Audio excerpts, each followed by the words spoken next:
This is Tom, NerdRemix.com. The Fangoria Fright Fest movies.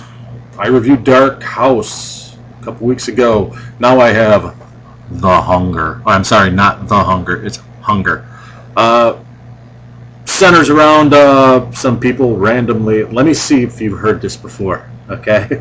Because, we've all seen the 10,000 zombie movies, the 10,000 hillbilly cannibals eating Unwary Travelers, and now we're seeing 10,000 Saw ripoffs. So, tell me if you heard this one.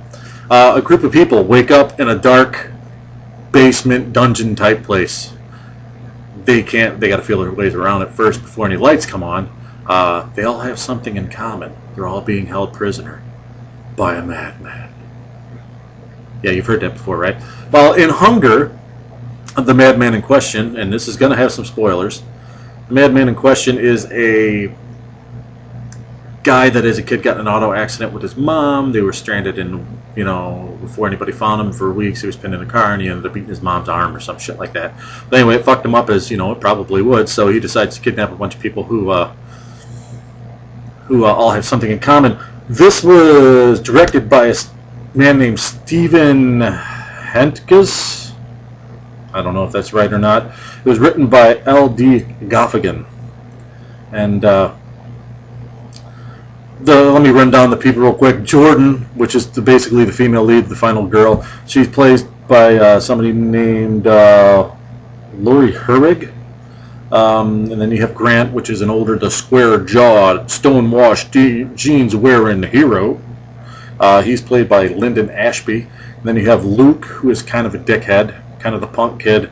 He's played by Joe Enginger. And then you have Anna, who plays the girl that may or may not, kind of the Shawnee Smith of Saw 2, if you want to, go like that. And with her, I've never seen any of her other stuff, but since when does doing this count as fear for actresses? I mean, when did the lip quiver come in? I don't know. But anyway, that's what she does. And then there's Alex, who is the control subject. He's the one that's not responsible for anybody's death. He's played by Julian Rojas. So anyway, and the scientist guy is played by Bjorn Johnson. Bjorn Johnson. And like I said, it's really a lot like Saw. He traps them in there, doesn't give them any food. They have 4 55-gallon drums of water. The set is crap. It looks like the walls, they're supposed to be like something carved out of a basement. There's a well shaft that looks good. I mean, it was probably actually a well shaft. But the rest of the set, I'm not that much of a nerd that I actually remember what it looked like or what it was called. But you remember that room that they went into in the old TV series Land of the Lost, and the really crappy, done, rough-hewn, sparkly rock walls? That's what they have here, only instead of tan, they're like gray here. But anyway,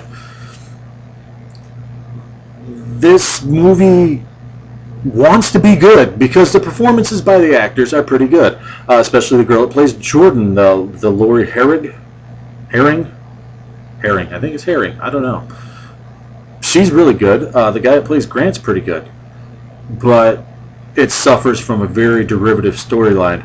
Like I said, it's very Saw-inspired. It tries to go on a different tangent, but it's very Saw-inspired. And I had a little problem with the box art. The box art shows Jordan with tally marks in the wall. Nobody does that in this. And they have an actual day counter that the madman put in there behind some rebar and shit. And it shows her, it shows like a little coping saw sitting there up against the wall. That never plays into this. Nobody has a coping saw. There's a scalpel, but nobody has a coping saw. Like I said, it really tries hard, but it's a very derivative storyline, and I don't want to bag on any of the actors because they actually all do a pretty good job. But in the end, it's a Saw knockoff, and it's not a very good Saw knockoff. But definitely worth, a time waster if you want to check it out. It's called Hunger, Fangoria Fright Fest, which I'm not very impressed with yet. I still have to watch The Tomb. Grim Love, I think Horror Happy already did a review on that. I'll have to check. And I'm really looking forward to seeing The Tomb because Tomb of Lygia is one of my favorite movies. It's based on that story. And Pig Hunt, something like that. There's a few others I have to watch. But, look for reviews coming. But all in all, Hunger, like I said, it tries really hard, but it suffers from a very derivative storyline, and some of the performances are subpar, but the leads do pretty good, and it's got a kind of cool ending. I'm not going to give it away. Like I said, there's a couple spoilers here, but it's nothing you can't read on IMDb. But I will give this a 5 out of 10, just, based on effort by the cast, not so much the screenwriter and the director. Check it out if you want to. It's worth a rental. Put it on your Netflix queue. I don't know. It's called The Hunger. I'm sorry. It's called Hunger. Bjorn's in it too. And it's part of the Fangoria Fright Fest movies. I'm Tom with NerdRemix.com, the site that remixes the nerds and support independent cinema. Thanks.